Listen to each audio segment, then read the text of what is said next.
Senator Padilla. So, thank you, Madam Chair. First of all, I appreciate your patience. I was presenting in another committee up until a minute ago, and certainly appreciate the accommodation of the special order in SB 26. I wanted to start by giving the committee a little bit of background as to why I've been so involved with this issue for years.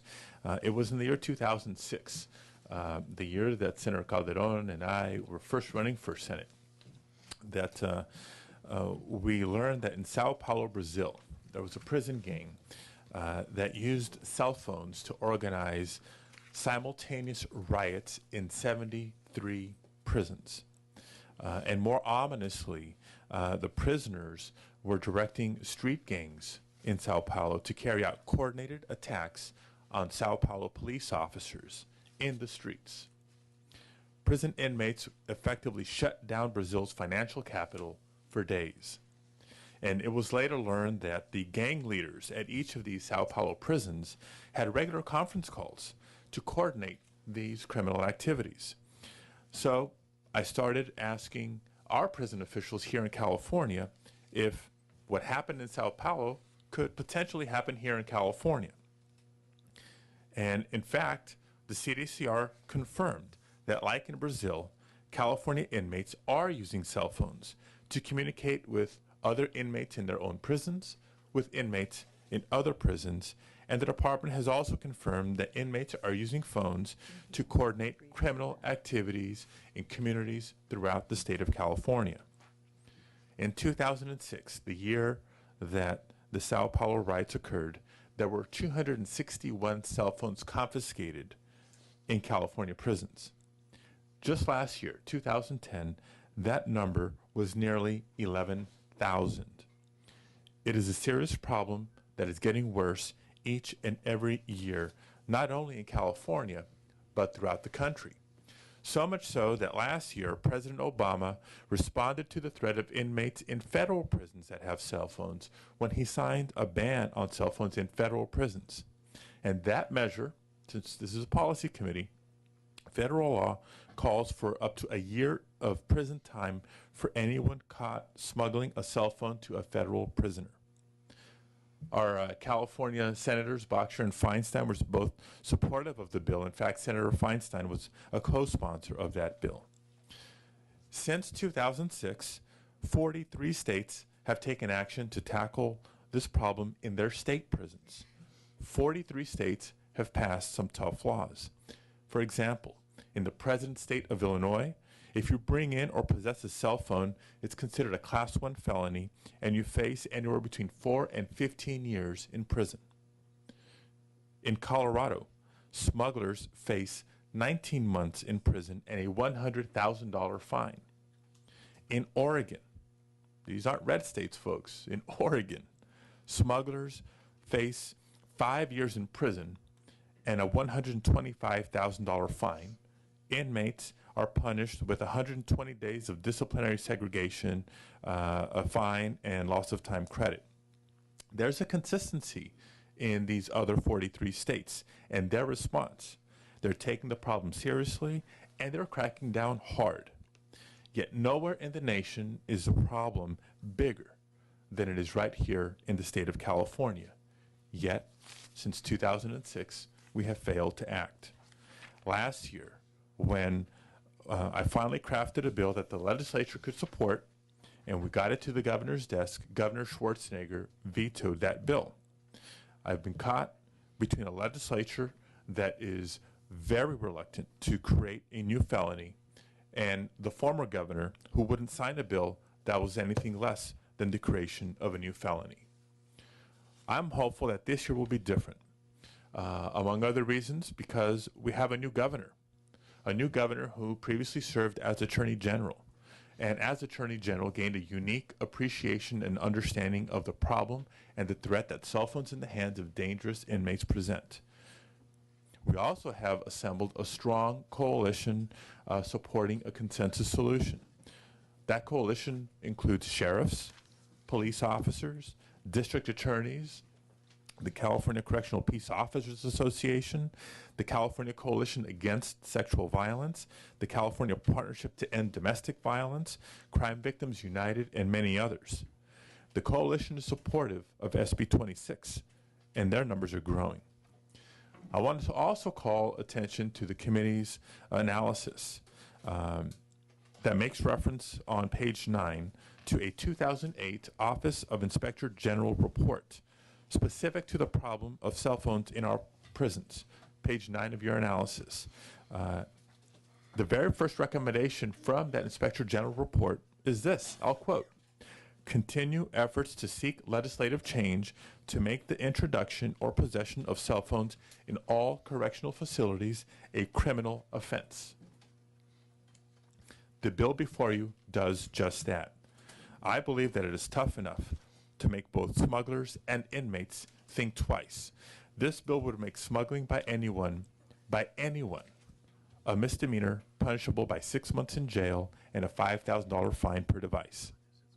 This bill for inmates caught in possession of a cell phone, they would face up to 6 months of permanent loss of time credit, and an inmate caught using the cell phone to facilitate a crime would face a sentence enhancement of 2 to 5 years. Now, some people will suggest that $5,000 is too much of a fine, and I couldn't disagree more. First, people that are selling these phones to inmates are selling them for more than $1,000 a piece. There has to be the fiscal disincentive, the fiscal deterrent for the smuggling of cell phones into our prisons. In fact, one person who was caught a couple of years ago bragged about making $100,000 in a single year by smuggling cell phones into inmates. There has to be a strong financial deterrent. Second, this is not a typical misdemeanor offense. Cell phones in prisons have been used to facilitate murder. Smugglers are effectively arming inmates by providing them cell phones. $5,000 is not excessive. There are plenty of lesser crimes that are punished with $5,000 fines. If you haul grease in the wrong type of vehicle in California, it's a $10,000 fine. If you barricade a street to facilitate a street race, it's a $5,000 fine. Other opponents will argue that 100 days time credit loss does not match the punishment for misdemeanors. I ask you to please keep in mind that smuggled cell phones are being used to facilitate murder and to intimidate witnesses and victims. Currently, there are many crimes by inmates that result in 180 days time loss credit, including the destruction of state property during a disturbance in prison. Possessing a cell phone is just as dangerous, if not more dangerous. Some opponents to the bill would argue that inmates mostly use these cell phones for harmless activities. I invite you to ask the department. They're in the best position to characterize how these phones are being used. Have them tell you the stories about rape victims being traumatized by phone calls, by text messages, and by images and witness intimidation. These phones are being used to orchestrate real crimes, affecting real people. Some will no doubt argue that these penalties won't be a deterrent, that they're not strong enough. I'd be happy to entertain a stronger bill. Other people will say, well, let's not create these penalties for smuggling cell phones into prison or for inmates who are caught. There's other solutions, aren't there? Like metal detectors that screen everybody entering prisons, or use technology such as managed access to control which cell phones work and which cell phones don't work. This committee in the past made that same recommendation. And at the time, I took amendments to that effect, only to watch those bills die in Appropriations Committee because of the suspense process and the budget reality that our state is facing.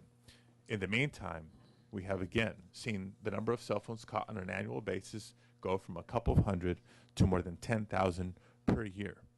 So while I'm supportive of metal detectors and a screening process, while I'm supportive of technological solutions, they're part of a longer-term comprehensive strategy that should include SB 26 to not support the legislative proposals I have by suggesting we invest in newer technology that will take time to implement is allowing the status quo to continue.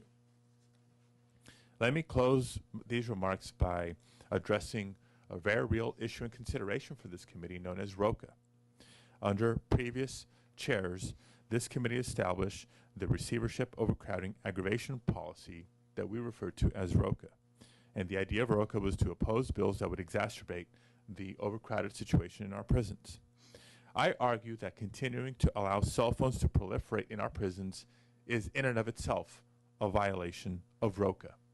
Cell phones have become crime multipliers. We don't just suspect, we know that cell phones are being used by inmates to commit crimes both inside and outside of prisons.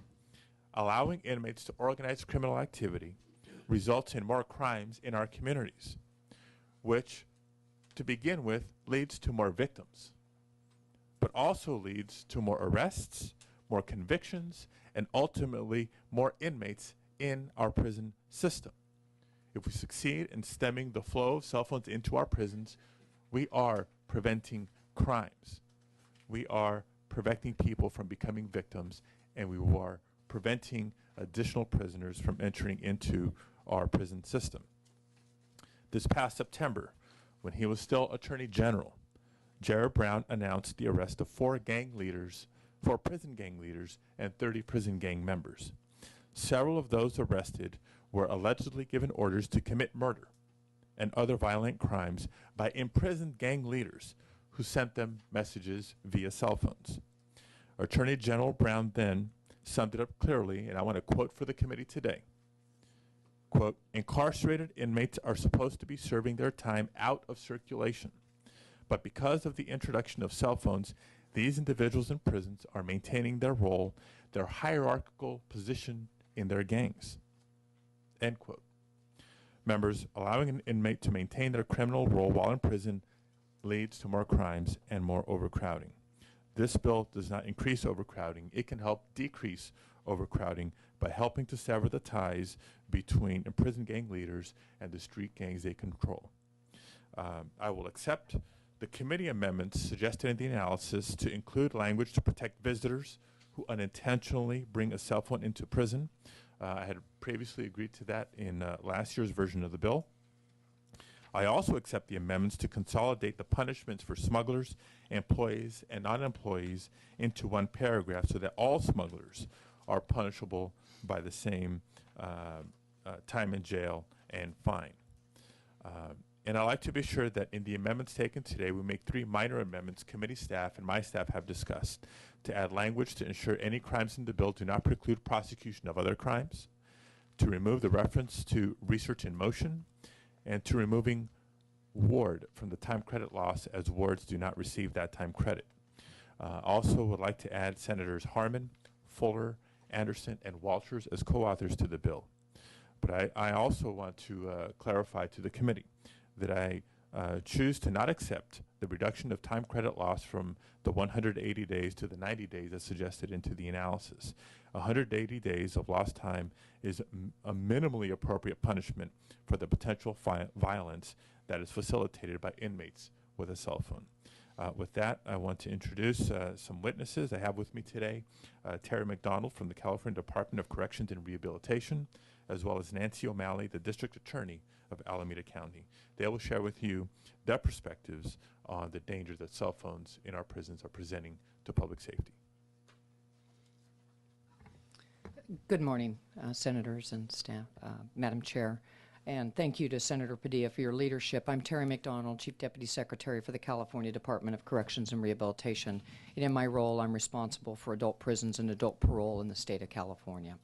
I cannot more eloquently or artfully report to you the problem of cell phones in our prisons, and not just in our prisons, but in our community, because it is not an exaggeration to say that an offender's access to a cell phone in prison blurs the line between street crime and prison crime. The reality of it is, and I think any law enforcement agent in the state of California will tell you, that crimes are led from prison gang members in prisons onto the streets of California, and vice versa. We have a variety of ways that we try to control crime in our prisons and reduce the amount of the way that crime bleeds into the community. And one of those ways that we use is the use of monitored telephones. Offenders currently can use the phone to call their families, their friends, their loved ones, but those phones are monitored by staff and they're recorded. So in the event that we believe criminal behavior is occurring, we can go and use that tool for investigative purposes. Offenders have now beat that system by the use of cell phones, and not simple cell phones, but complex cell phones that have access to the internet, GPS systems, the ability to terrorize victims in the community, the ability to call for murders in the community, the ability actually to call each other on yards and let them know that we're coming in to do searches. So, for example, we may want to do a mass search sweep to look for cell phones on a yard, and they start calling the other yards and say, get rid of your cell phones, so we can't find them. We had an incident on Saturday, what we call rolling riots at the California Men's Colony in San Luis Obispo, where a riot started on one yard and erupted on 3 yards, all within several hours. I don't have the report yet, but I would bet my professional reputation that cell phones were involved in noticing inmates of the riot yard to yard to yard.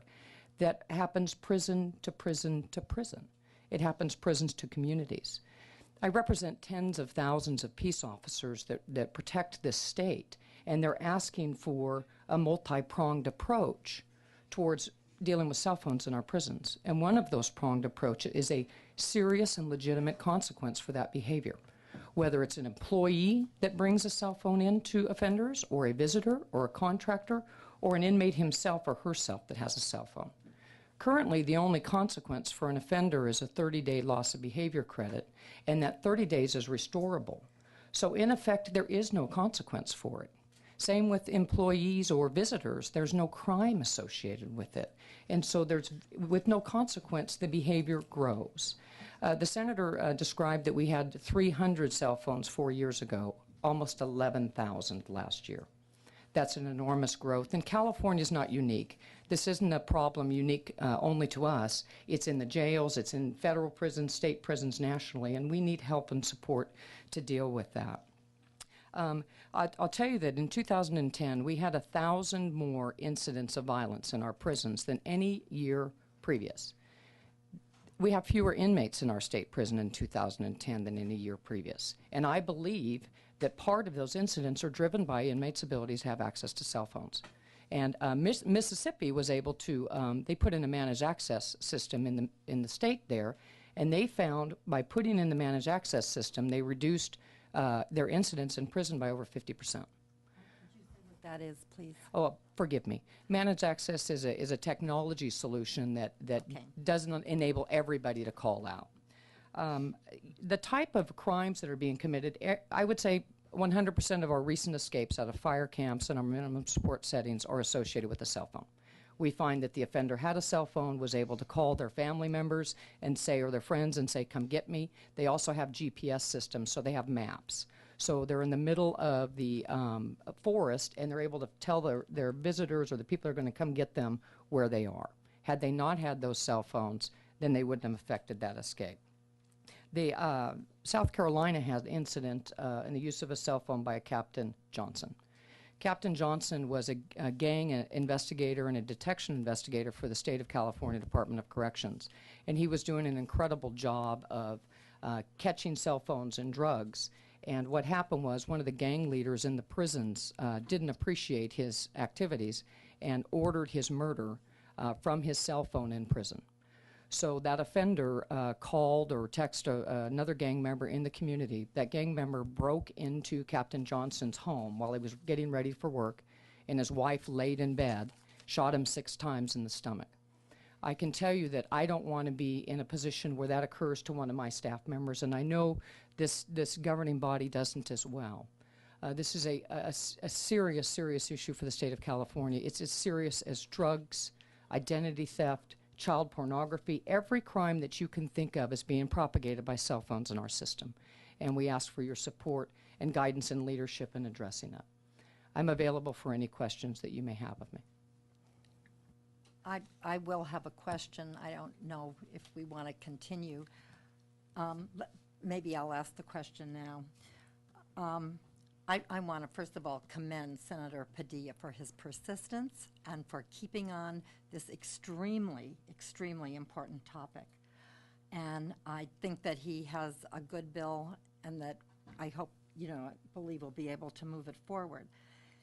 One of the most disturbing things for me, however, that the bill does not address is the breach of trust involved when guns are smuggled in by prison guards or by prison staff. And I'm glad that the bill includes in the misdemeanor offenses both guards and staff. But I would note that last year, according to the statistics my office was given by CDCR, there were 9,000, I believe, 624 cell phones confiscated.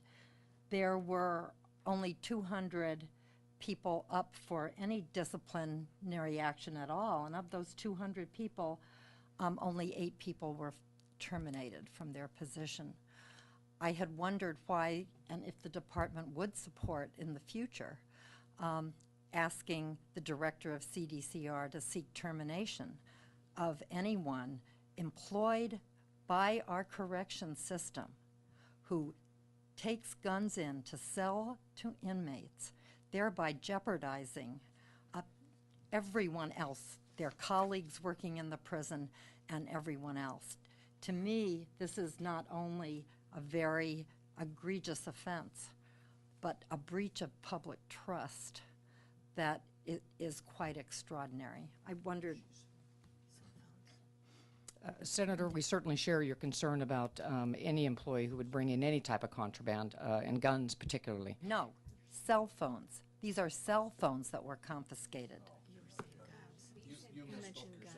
Said guns, Madam Chair. Well, maybe it's the same thing, Senator Arman, but thank you. No, I'm sorry. I meant specifically cell phones, which was the subject, of this bill. Thank you. I apologize. We take any introduction of any contraband by employees, whether it's tobacco, cell phones, weapons, alcohol, very cell seriously. Phones. Let's just deal with cell phones. So- Cell phones, which are used to commit other crimes, as you just delineated. Sure. If an employee is alleged to have brought in cell phones to offenders, it is a violation of public trust. It's a violation of our expectations, and those are not people that we want employed for us. So we immediately divert them away from any access to offenders. It may be that they're on administrative time off or they're placed in a non-contact area with inmates, but we take it very seriously. In our disciplinary matrix, giving contraband, dangerous contraband to offenders is considered a terminable offense. And so that is the general expectation that they be terminated. Only 8 were. The actual actions that are finally taken are complex, and they're driven not just by departmental regulations, but by the State Personnel Board and other government code realities. So we do not want employees working for us who are smuggling contraband into offenders, and the expectation is they're terminated. But again, Senator, there are some complex realities for each individual offense, and I'm not familiar with the 192 that weren't terminated, but they could have resigned, they could have found another employment, there could have been a variety of things that they did as we began the investigatory and disciplinary process.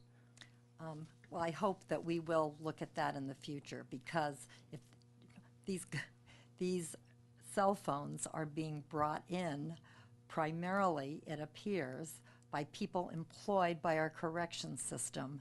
And in addition, and this bill is a great step forward because it does specify a misdemeanor offense. And I'm assuming and hoping that a person convicted of a misdemeanor is not entitled to continue working in our correction system. But it's something that I think we need to look at in the future and recognize what a real problem it is. I did discuss this with the author, and he said he'd be interested in working on it as we move forward, and I hope CDCR would as well.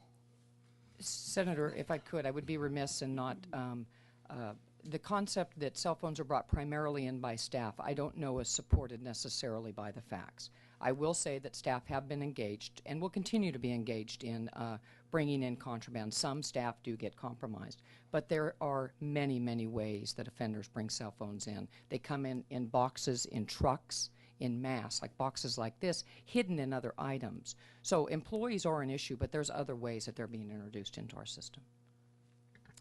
I'm sure there are. We've heard the stories of the soccer balls thrown over the fence. nevertheless, we are talking with very large numbers, and I think we need to work on this problem from all directions. But Good morning, Senator and committee. I am very happy to be here. I'm Nancy O'Malley, the District Attorney from Alameda County. And I'm also here on behalf of the California District Attorneys Association. My involvement with this bill and the basis for it is much closer to home. In 1996, I tried a case that involved a very brutal gang rape of a 15-year-old girl by 4 men. And she still has permanent damage and trauma from what happened to her when she was seriously assaulted. That was in 1996, and the ringleader of this gang was sentenced to 90 years in prison. That will just tell you how extensive the crimes were against this little girl. She was fearful, as you can imagine, to come to court, but she did. She set aside her fears, came in, testified, being cross-examined by four defense attorneys, but told what happened to her.